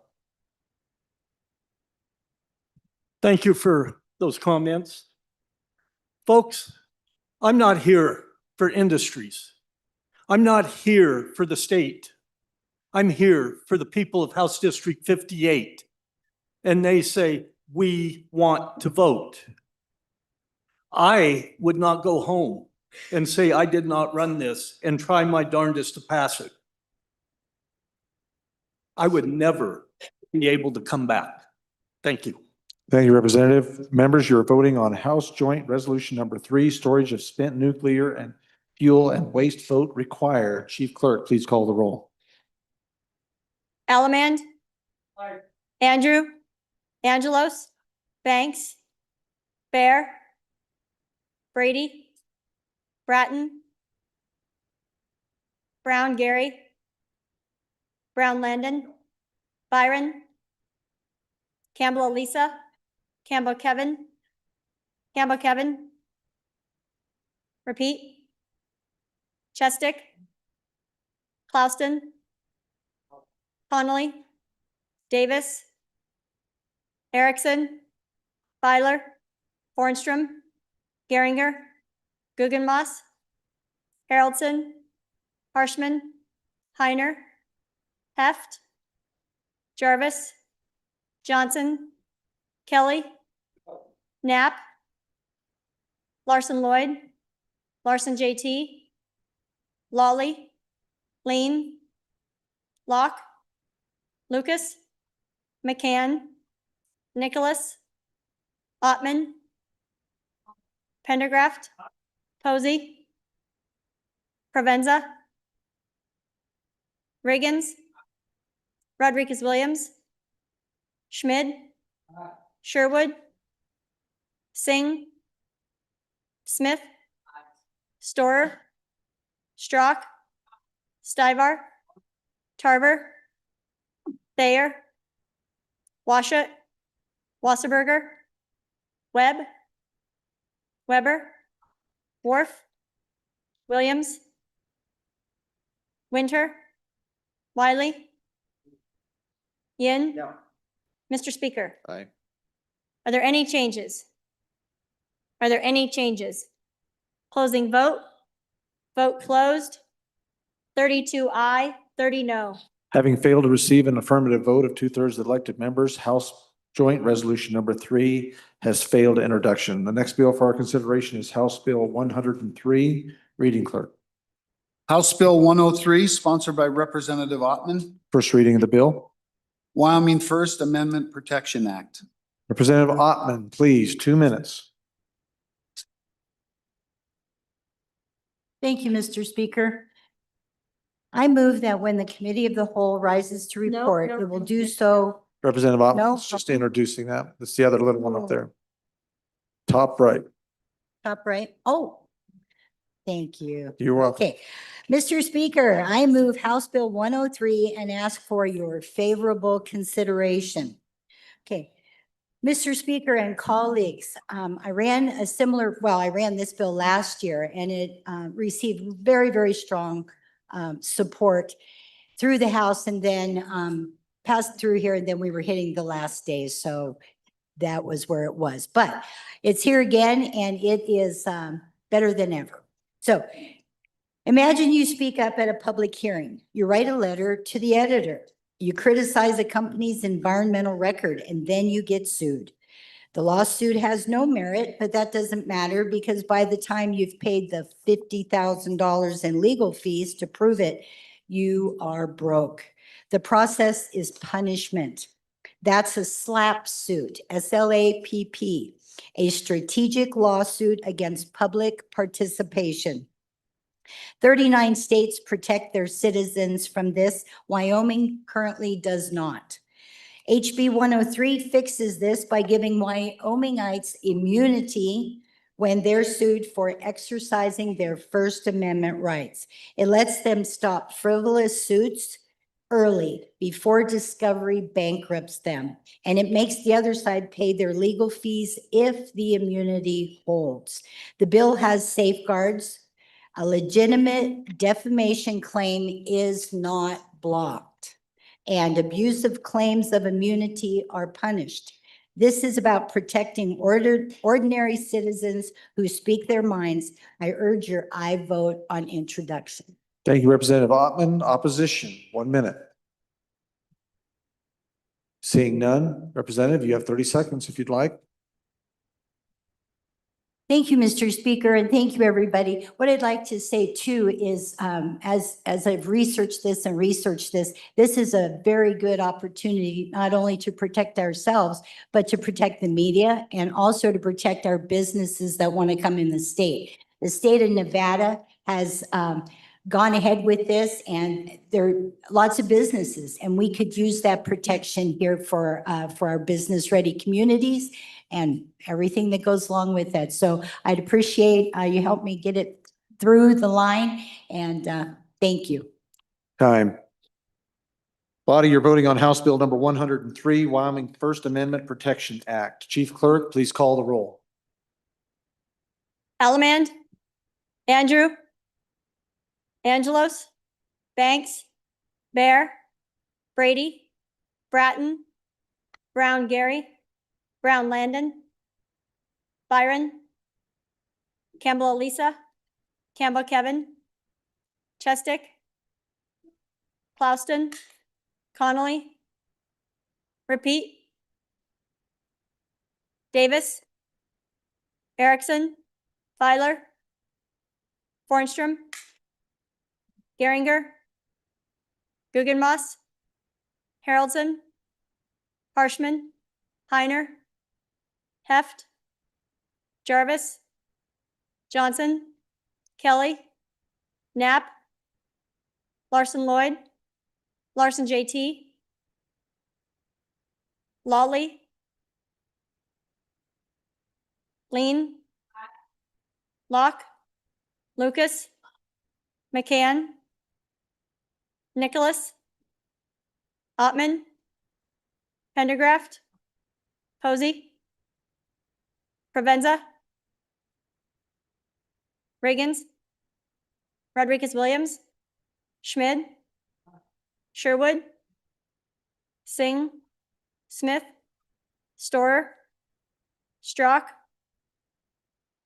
Stivar, Tarver, Thayer, Washut, Wasserberger, Webb, Weber, Worf, Williams, Winter, Wiley,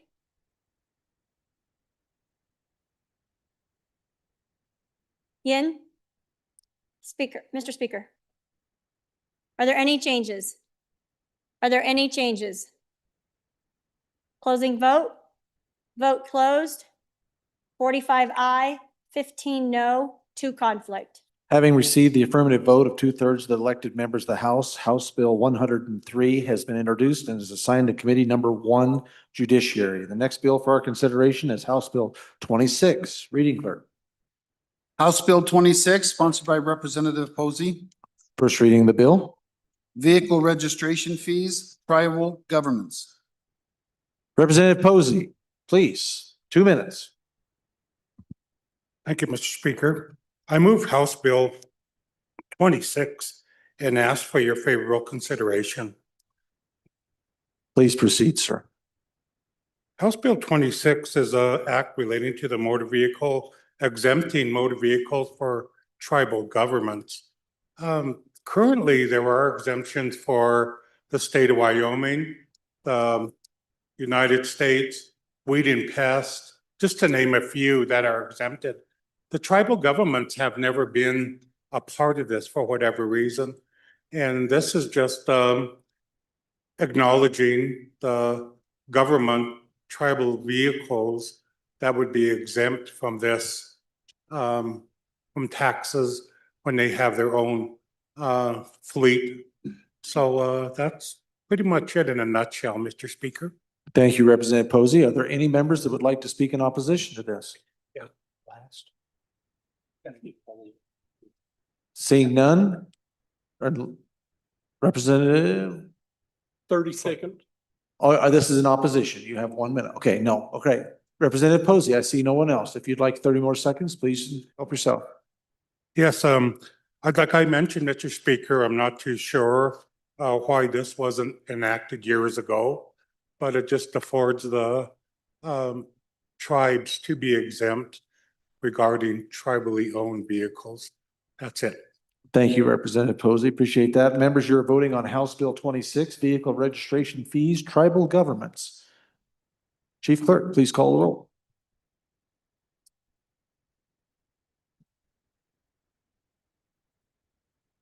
Allemand, Andrew, Angelos, Banks, Bear, Brady, Bratton, Brown Gary, Brown Landon, Byron, Campbell Elisa, Campbell Kevin, Chestick, Clouston, Connolly, Davis, Davis. Erickson, Feiler, Bornstrom, Geringer, Guggenmoss, Haroldson, Harshman, Heiner, Heft, Jarvis, Johnson, Kelly, Knapp, Larson Lloyd, Larson JT, Lawley, Lean, Locke, Lucas, McCann, Nicholas, Ottman, Pendergraft, Posey, Provenza, Riggins, Rodriguez Williams, Schmid, Sherwood, Singh, Smith, Storr, Strock, Stivar, Tarver, Thayer, Washut, Wasserberger, Webb, Weber, Worf, Williams, Winter, Wiley, Yin. Mr. Speaker, Aye. are there any changes? Closing vote. Vote closed. 62 aye. Having received the affirmative vote of 2/3 of the members, House Bill number 26 has been introduced and is assigned to Committee number 8, Transportation. Next bill for our consideration, House Bill number 30. Regent Clerk. House Bill 30, sponsored by Representative Riggins. First reading of the bill. Vehicle registration fees amendments. Representative Riggins, 2 minutes. Thank you, Mr. Speaker. I move House Bill number 30 for your favorable consideration. This bill is relatively simple. The math is fairly simple, and I made it as short as I could. Simplicity comes with a cost. So I would like to remind, because we've elected to use valuations for vehicle taxation, this adds a 7th and 8th year of reductions, 10% and a 5% in order there. And if we're going to use valuations, it seems logical you take it to its natural conclusion. Vehicles are worth a lot, and then eventually they're worth less. And this addresses that. This doesn't, it's probably one of the most regressive taxes we have in our arsenal. And so this is also probably one of the most popular things I've ever written. So I would like to, Vansby just heard that everybody was generous about exemptions for vehicles. I thought maybe you guys would be in a giving mood. So I would hope you pass this bill. Yeah, there is a cost to it. I would like to see it discussed in committee. I would enjoy that, enjoy to listen to that testimony. So I'll stand aside. Thank you, Representative Riggs. Speakers in opposition, Representative Brown, 1 minute. Thank you, Mr. Speaker. Ladies and gentlemen, I don't disagree with the intent of this. It's been something that this committee has looked at all 10 years I've been on this committee. Decent way to do it. I'm going to urge a no vote on this particular situation, and only for one reason at this time, and that is we've already been hit pretty hard with our property tax cuts, and let's be very honest about what this is. This is yet again another property tax cut. Looks good, it feels good until you turn it to that back page and notice that we're going to take another $30 million away from our local governments. So on and against. Thank you, Representative. Representative Sherwood, 1 minute. Thank you, Mr. Speaker. As the appropriator, of course, I love looking at the fiscal note. I would encourage everybody to do so, and then do so in coordination with the long-term revenue forecast that shows us at a deficit of school foundation program funding. And so this would only compound that, not only to our counties, but to our schools and our school districts, an average of 35 million a year to a loss to the schools, and an average of 28 million a year to our counties. So I would ask to proceed with caution. Thank you, Representative. Representative Riggins, 30 seconds for rebuttal. Thank you, Mr. Chairman. I would like to remind this body when we're voting on these things, if I was to take that $30 million and give it to somebody else to spend, every time it's going to do one of two things. It's either going to save the state $2 or $3 for every dollar we spend, or the return on investment is going to be $5, $10, $20 on every dollar they spend. But that seems to only happen when you take the taxpayers' money and give it to somebody else to spend. So you can think about this. This is not a zero-sum game. $30 million, if that's, those people are gonna spend that money and it's gonna be grow the economy just like it does Time. when other people do it. Thank you, Mr. Chair. Members, you're voting on House Bill number 30, Vehicle Registration Fees Amendments. Chief Clerk, please call the roll.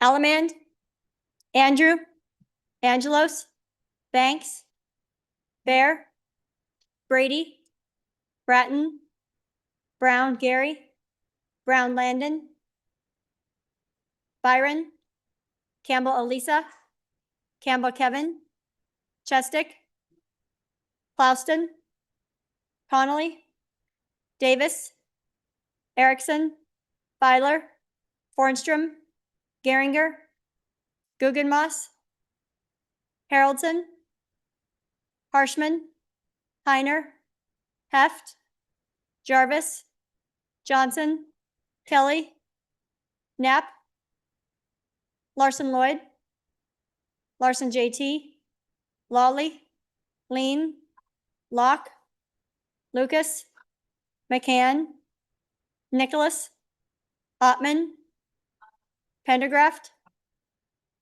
Posey, Provenza, Riggins, Rodriguez Williams, Schmid, Sherwood, Singh, Smith, Storer, Strock, Stivar, Tarver, Thayer, Washut, Wasserberger, Webb, Weber, Worf, Williams, Winter, Wiley, Yin. Mr. Speaker, are there any changes? Are there any changes? Stivar? Lucas? Any changes? Closing vote? Vote closed. 37 aye, 25 no. Having failed to receive the affirmative vote of 2/3 of the elected members, House Bill number 30 has failed introduction. The next bill for our consideration, House Bill 93. Reading clerk. House Bill 93, sponsored by Representative Lucas. First reading of the bill. The people's rights to judicial transparency. Representative Lucas, 2 minutes, please. Thank you, Mr. Speaker. I move introduction of House Bill 93 and ask for your favorable consideration. House Bill 93, folks, is a transparency bill, and it exists because access to Wyoming courts today is far more restricted than most people realize. If you want to view court records, you have to go to the courthouse. You have to go through a metal detector. You can't bring your phone. You can't bring your PC. You have to take notes by hand. Sometimes that's hard for old ladies with arthritic hands. You can pay to have your court case printed. It's $1 the first page, 50 cents for each page thereafter. If you're looking at a 10,000-page court document like I was, that's pretty expensive. Online access is here, folks. Many states do this already, and they provide court cases to the public for free. And we have this technology. Most court cases right now are already imaged. So you go to the courthouse and you're looking at a computer screen. Your court case is there, so they can provide this to us. This is a big deal, though, when we look at judges who are looking to be retained. We cannot see judicial decisions, except for that one court that is the most supreme. Other court decisions are not available online. So how do we make a decision to retain a judge or not? Definitely not transparent. So this bill establishes a clear statewide standard. Court records and court proceedings must be accessible online at no cost in a consistent and modern way. At the same time, the bill responsibly respects privacy by exempting juvenile matters, sensitive cases, sealed records, victim-related proceedings with strong requirements for redaction over secrecy. It doesn't interfere with judicial independence in any way. Transparency builds trust. We need for people to trust our judicial system, and this bill is a good step towards doing Time. Thank you, you. Representative. 1 minute rebuttal. Representative Thayer. Thank you, Mr. Speaker. I asked for a no vote on 93 at this time. Transparency is important, yes, but this bill goes too far, too fast. Transparency should increase trust in our courts for our Wyoming people. Serious invasion of privacy for ordinary people. Going to court should not mean forfeiting your privacy, right to privacy. Real risk of data mining, identity theft, and exploitation has already been happening. The question isn't whether this information will be mined, it's just how fast and by what volume. Also, court hearings are not entertainment. Clipped, mocked, courtrooms are for justice, not clicks, likes, and ad revenue. So this bill assumes that more accessibility automatically means better justice. In reality, justice depends on trust, privacy, and people's willingness to come to the courts without fear of expulsion. Until we can guarantee meaningful. Time. Thank you, Representative. Representative Davis, 1 minute. Thank you, Mr. Speaker. I visited with several people and, the feeling that I got from them, this is Judge Judy's court on TV. There are places out here where we need privacy. There's very little privacy left in our communities, and to intentionally air all this stuff on video seems to me that's just a little step too far in this. So I would urge a no vote on Judge Judy's court here. Thank you. Thank you, Representative. Representative Lucas. Thank you, Mr. Speaker. This bill does not require that court cases be video recorded and live streamed. This is simply about court documents. They're already imaged. They're already available to the public with some redaction happening right now. So we're not asking for anything more than what we've got, just to make it easier for the citizens. They deserve this. This is the third branch of government, and we can't see it at all. Thank you. Thank you, Representative. Body, I will ask not to be dropping names. For your older members, you know that. So please help our younger members realize that that's not how we use the microphones in this chamber. Thank you, Representative. House, you're voting on House Bill number 93, People's Right to Judicial Transparency. Chief Clerk, call the roll.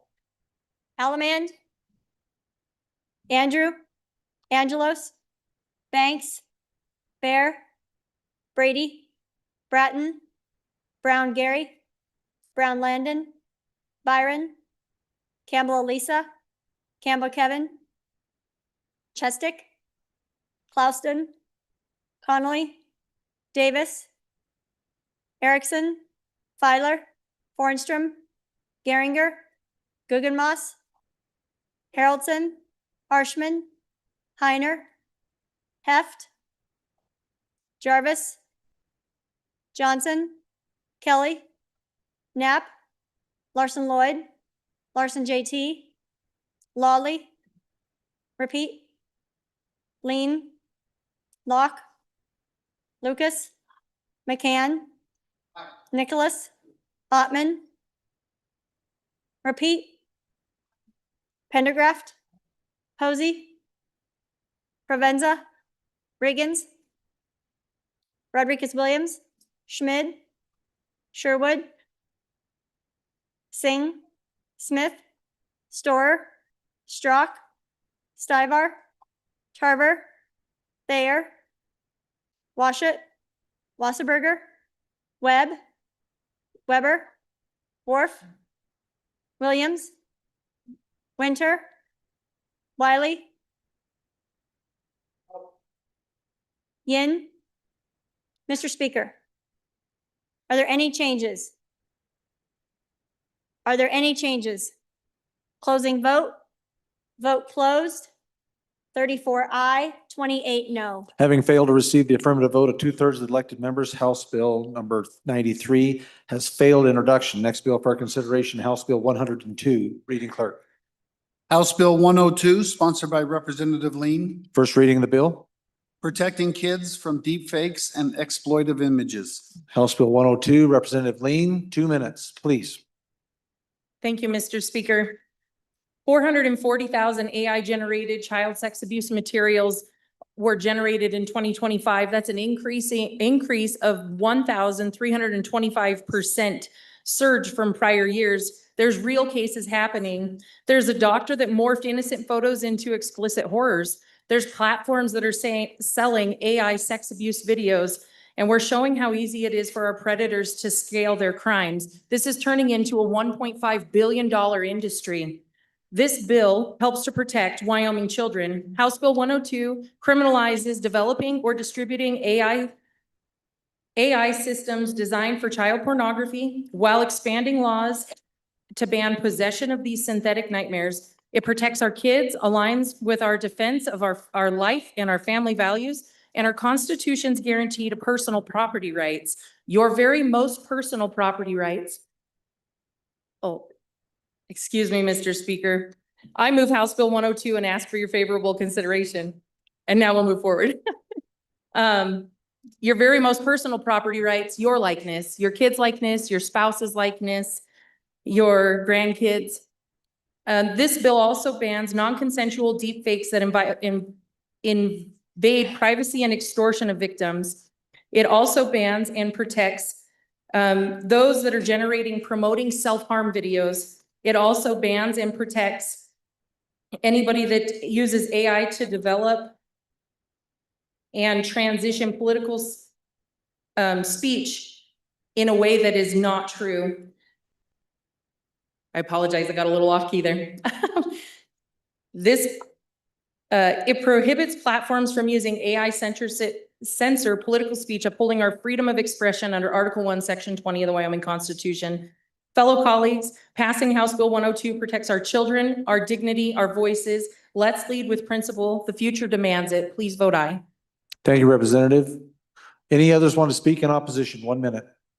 Seeing no one at the microphones, Representative, do you want 30 more seconds? Or are you good? Okay, we're good. Chief Clerk, please call the roll on House Bill 102, protecting kids from deepfakes and exploitive images.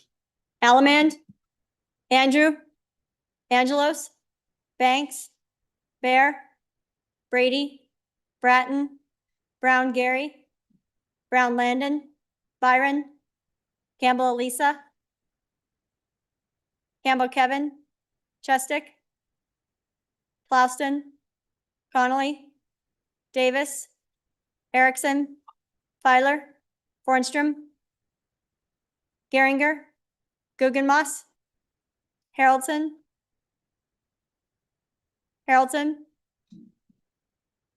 Harshman, Heiner, Heft, Jarvis, Johnson, Kelly, Knapp, Larson Lloyd, Larson JT, Lawley, Lean, Locke, Lucas, McCann, Nicholas, Ottman, Pendergraft, Posey, Provenza,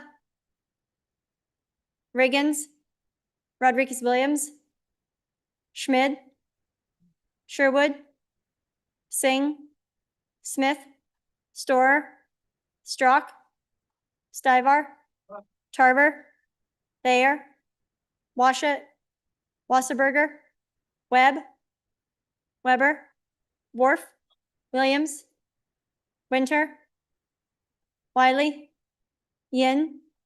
Mr. Speaker, Aye. are there any changes? Haroldson, excused to aye. Further changes? Provenza, no to aye.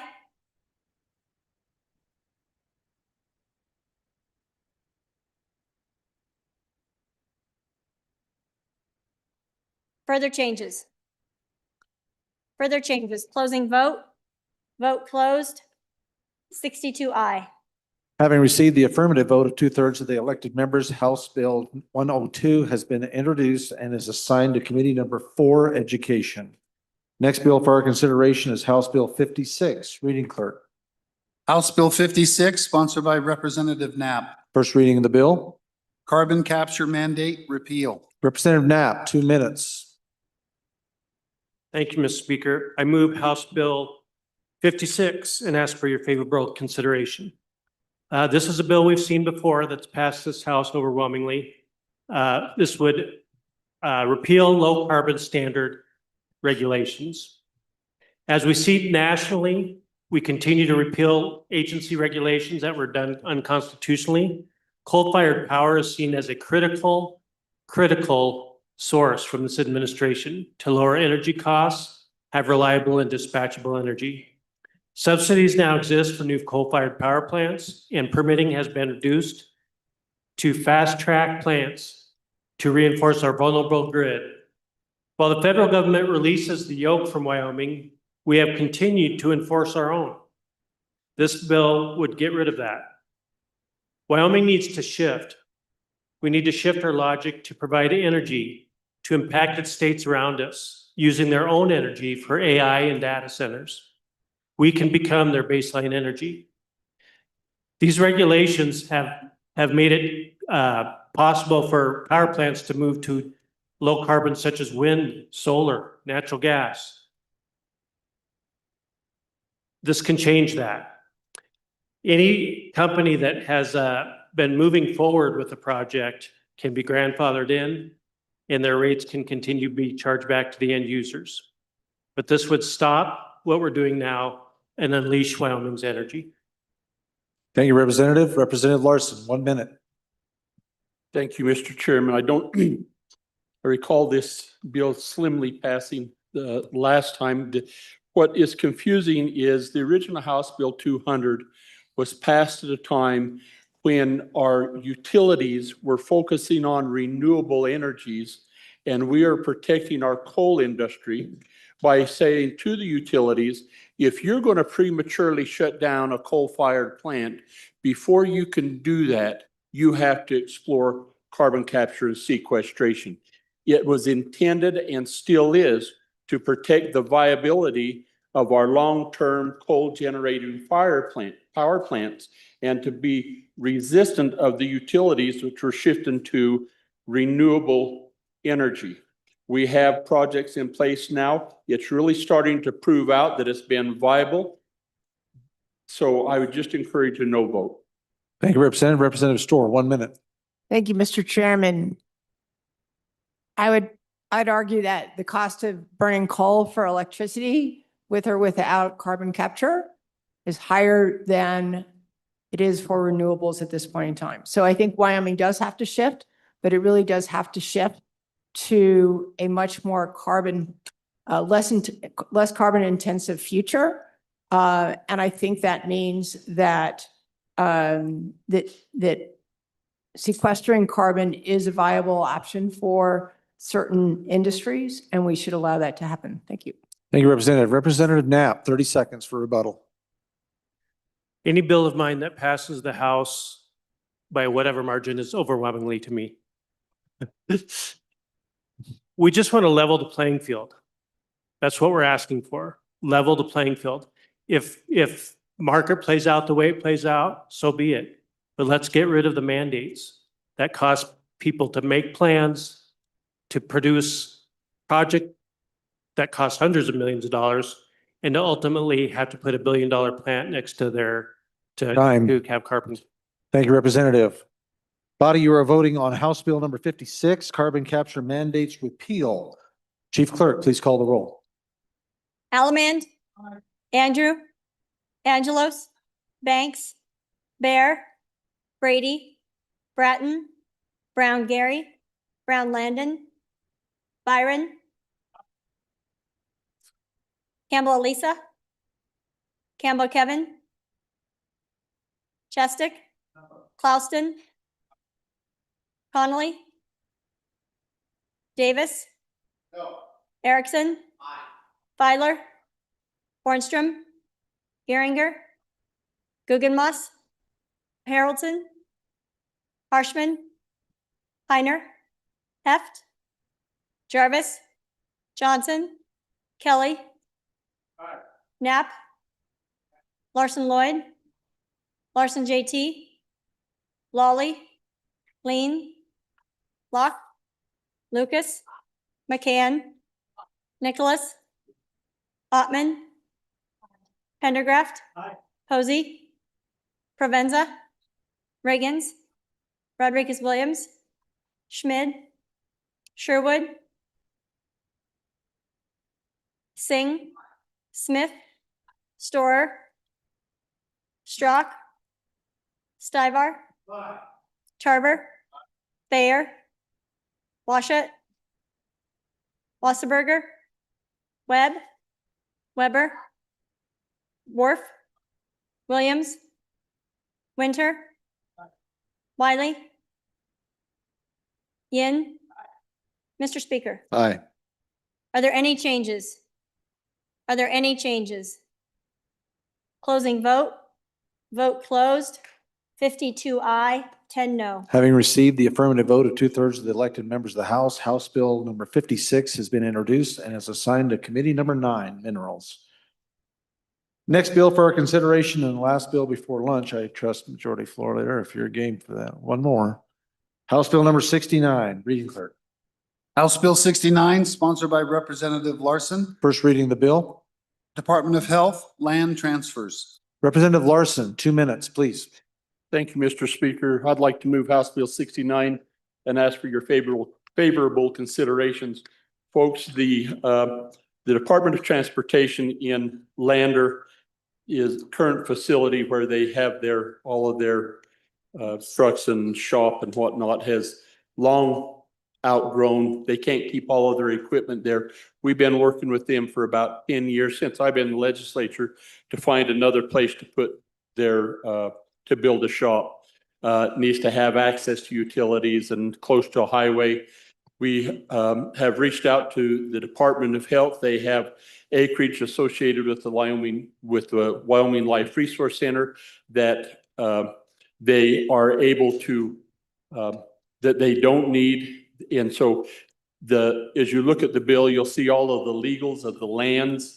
There's 31.1 acres that would go to YDOT. The city of Lander has also been struggling, as many of our communities have, on trying to find additional space for housing. And so in this same space, there's an additional 90 acres that would go to the city of Lander for residential housing. Mr. Chairman, that's. Thank you, Representative Larson. Any in opposition? Seeing none, Representative Larson, 30 more seconds. Yours if you want them. Okay, you're voting on House Bill 69, Department of Health Land Transfers. Chief Clerk, please call the roll.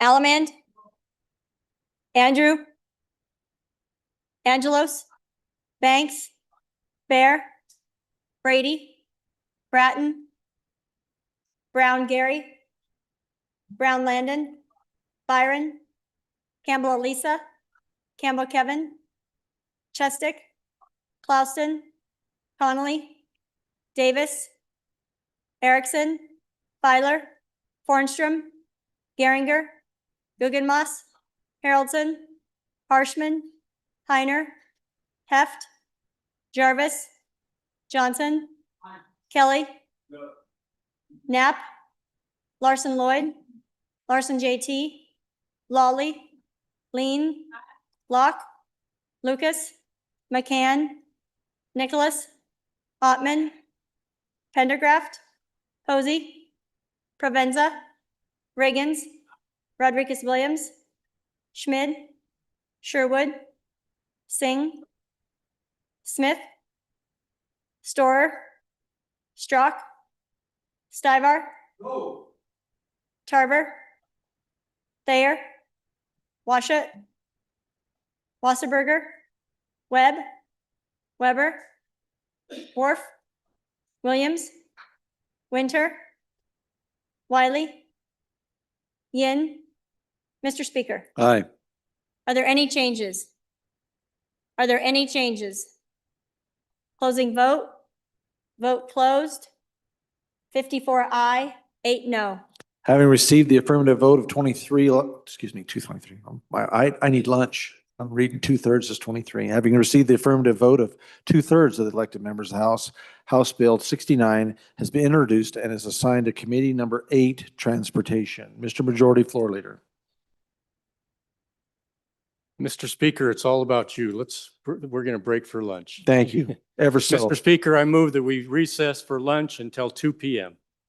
You have heard the motion. All those in favor signify by saying aye. All those opposed, no. We will recess until what time? 2 o'clock. Thank you. We'll be recessed 2 o'clock. Mr. Speaker. Committee announcements. Representative Bear. Thank you, Mr. Speaker. Your committee number 2 will be meeting up in the conference room to discuss the House Bill number 1 and our presentation for Thursday. Thank you, Representative. Representative Brown, Transportation. Thank you, Mr. Speaker. Your committee number 8 will be meeting here in about 15 minutes, so grab some lunch, meet us down there. We got one bill to discuss, House Bill 32. Thank you, Representative. Representative Byron. Thank you, PRW. Thank you, Mr. Speaker. Travel, Recreation, Wildlife, Culture Resources will be meeting in 1 hour at 1 o'clock downstairs in room 005 to hear House Bill 15 and House Bill 17. Thank you, Representative Washut, Judiciary. Thank you, Mr. Speaker. Your committee number 1 will meet at 8 o'clock tomorrow morning in our normal room, number 1 down in the extension to hear 2 bills, House Bill 8 and House Bill 9. Okay, who else have I got? Vice Chair Dalton. Banks, Agriculture. Thank you, Mr. Speaker. I would like to re-refer House Bill 78 to your committee number 2 Appropriations. Any other announcements? Any other announcements? Seeing none, we'll see you all back here at 2 o'clock. Yes.